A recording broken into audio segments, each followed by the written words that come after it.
के विधायक हैं तो उनका भी नाम आ रहा है, तो उससे तो जानकारी नहीं, हम तो वहाँ शुरू से लेके अंत तक थे।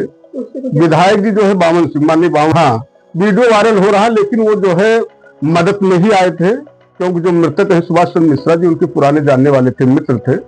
जैसे उनको खबर मिली है तुरंत वो भी पोस्टमार्टम ऑफिस आए, तो क्योंकि अधिवक्ता लोग आक्रोशित थे, उनके घर वाले भी आक्रोशित थे, तो लोगों को ये समझ में आया कि विधायक जी जो है इसमें जो है तेज एक्शन नहीं ले रहे हैं, अधिकारियों के ऊपर दबाव बनाना चाहिए। हाँ, तो उन्होंने कहा कि हम यहाँ मदद कर रहे हैं, अगर आप लोगों को भी कुछ करना हो तो अपना कोर्ट कचहरी में जो भी धरना प्रदर्शन देना हो दीजिए, यहाँ हम मृतक के परिजन की मदद करने आए हैं। तो उनका रुख अच्छा रहा, हम तो उनके साथ 3-4 घंटे तक रहे, तो उनका रुख बहुत अच्छा रहा।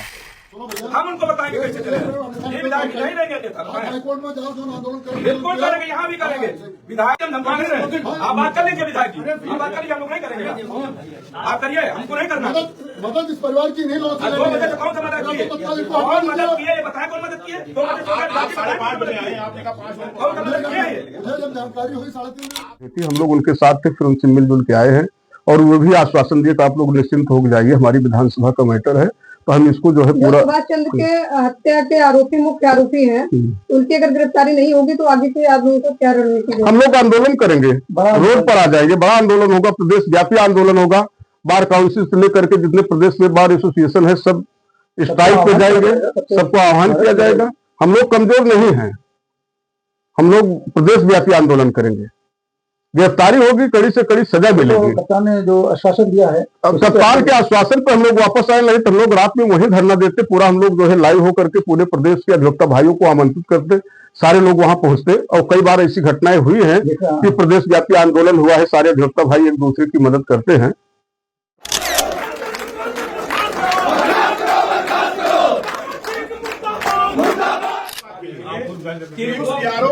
वो PRO हमको हाथ लगा के ये कहेगा कि तुम कैसे अंदर चले आए।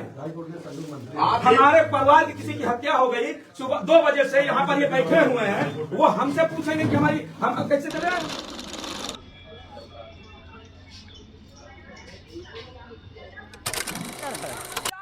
दिन भर तोरे लगे आर्डर आता है, हराम खोरन का दिन भर आर्डर आता है 420 का, 420 का हमेशा आर्डर रहा था। जमीन भूमाफिया लोग यहाँ जोतिया खेत बैनामा लिया या मना इकट्ठा किया या देखो। नमस्कार, आप देख रहे हो PX24 में हूँ। कल जो वरिष्ठ अधिवक्ता के जो जमीनी विवाद में निर्मम की हत्या कर दी गई थी, उसके विषय पे मेरे साथ में हाई कोर्ट के घटना में उसमें गोंडा पहुंचे हुए थे काफी अधिवक्ता से, क्या पूरी जानकारी उनके साथ में है और अभी तक उसमें क्या कार्रवाई हुई है? मैं अनिल कुमार मिश्रा, पूर्व joint secretary Awadh bar association high court Lucknow. वर्तमान समय में मैं महामंत्री का प्रत्याशी हूँ Awadh bar association high court Lucknow में। हम लोग जो है किसी अधिवक्ता भाई के ऊपर जब कभी कोई कष्ट आता है तो जरूर वहाँ पहुँचते हैं। हम लोग कल गोंडा में जो कर्नलगंज थाना क्षेत्र के अंतर्गत में जो सुभाष चंद्र मिश्रा अधिवक्ता थे, उनकी किसी जमीनी विवाद को लेकर उनकी मारपीट हुई, उसी में उनकी हत्या कर दी गई। जी, क्या कुछ जानकारी है? हाँ, कर्नलगंज के रहने वाले थे, हाई कोर्ट में प्रैक्टिस करते थे, विगत 35 साल से हाई कोर्ट में ही प्रैक्टिस करते थे। उनके लड़के अभिषेक मिश्रा जी भी हाई कोर्ट के करीब 15 साल पुराने एडवोकेट हैं। तो हम लोग पता चला कि उनको जमीनी विवाद में जो है उन्हीं के पट्टीदार और उनके एक सगे भाई अरुण मिश्रा जो है जानलेवा प्रहार किया, उनकी हत्या हो गई।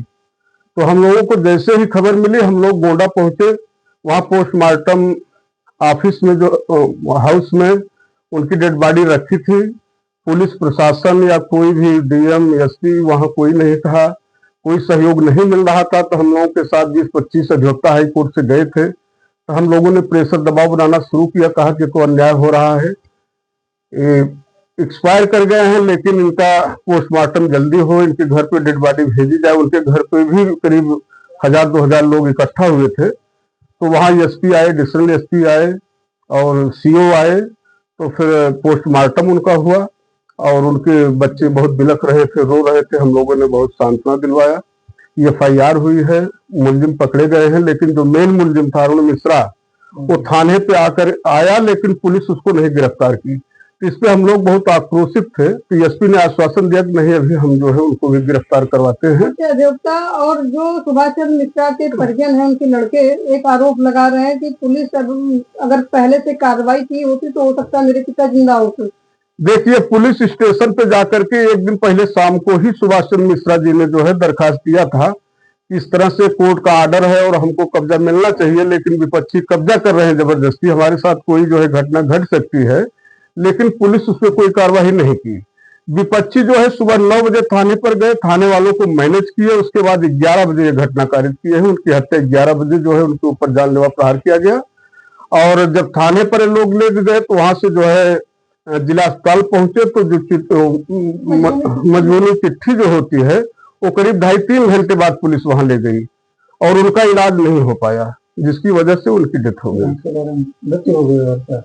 उनकी जो अभी इलाज की बात की है तो जो उनकी अभिषेक मिश्रा है, उनका ये भी कहना है कि मजरूमी चिट्ठी जो है पुलिस आनाकानी करती रही, 2 से 2.5 घंटा लगा दिए, जिसका उनका काफी ब्लड बह चुका था। और जो मेडिकल कॉलेज में इलाज करवाने गए उतनी देर में इलाज मेडिकल जो वहाँ पे डॉक्टर थे इलाज नहीं किए, मजरूमी इलाज नहीं कहे पहले पुलिस आए जो है मजबूरी चिट्ठी ले आए, तभी हम इलाज करना शुरू करेंगे, तो जिसकी वजह से उनकी डेथ हो गई। अगर समय से इलाज होता तो निश्चित रूप से बचा। क्या पूरा संदिग्ध है पुलिस की भूमिका, क्योंकि 9 बजे जाकर के पुलिस से विपक्षी मिल रहे हैं, उसके बाद 11 बजे हत्या कर दे रहे हैं। आज काफी अधिवक्ता गोंडा पुलिस अधीक्षक कार्यालय का घेराव किए थे जी, तो क्या एसपी उसमें क्या अभी तक आश्वासन दिए हैं? एसपी तो रात में हम लोगों के सामने यही आश्वासन दिए थे कि सारे अभियुक्त गिरफ्तार किए जाएंगे, अगर कोई किसी का नाम छूटा हुआ है आप लोग बताओगे तो उसको भी हम जेल भेजेंगे, गैंगस्टर लगाएंगे, रास्ता लगाएंगे और इनको सिक्योरिटी प्रदान करेंगे, ये सब आश्वासन। कुछ 4 अधिवक्ता की उतरी कि 4 अधिवक्ता की हत्या हो चुकी है 1 महीने के बीच में, उस पर क्या कहना चाहिए? उस पर यही लॉ एंड ऑर्डर बिल्कुल फेल दिख रहा है। तो हम लोग सरकार दावा कर रही है कि 0 टॉलरेंस की सरकार हो, हर चौराहे पे यमराज खड़े हैं, अगर कोई गुंडागर्दी करेगी तो उसके खिलाफ कठोर कार्रवाई होगी, लेकिन जब काली कोर्ट भी सुरक्षित नहीं है, नहीं सुरक्षित नहीं है, अधिवक्ता चल जाती है, अधिवक्ताओं की हत्याएं हो रही हैं जो सबको पता है, अधिवक्ता लोग लामबंद भी हो रहे हैं, एकजुट होकर के जो है संघर्ष हम लोग कर रहे हैं, लेकिन जब तक सरकार इस पे ठोस कदम नहीं उठाएगी तब तक सुरक्षित कोई नहीं रह सकता। अधिवक्ता प्रोटेक्शन एक्ट लागू नहीं होगा तब तक संभव नहीं है। डिले कर रही है और आए दिन एक घटनाएं हो रही है। ऐसा नहीं है, 4 अधिवक्ताओं की बात कर रहे हैं। अभी एक प्रत्याशी भी थे बार काउंसिल की कि उनको भी जो है टोल प्लाजा पे कोई विवाद हुआ है, उसमें भी संदेह है कि उनका एक्सीडेंट में मौत हुई है कि कैसे हुआ, उसमें भी है सही जांच नहीं हो पा रही है। सही जांच अधिवक्ताओं की सुरक्षा जो है बहुत जरूरी है, क्योंकि अधिवक्ता जो है वादकारियों की मदद के लिए कोर्ट से लेकर के बाहर तक हमेशा प्रयासरत रहते हैं। इस पे माननीय योगी जी को ध्यान देना चाहिए। कम से कम अधिवक्ता जो समाज के लिए, अपने क्लाइंट के लिए, वादकारियों के लिए रात दिन कार्य कर रहा है, उनकी सुरक्षा व्यवस्था माननीय योगी जी को ध्यान देना चाहिए।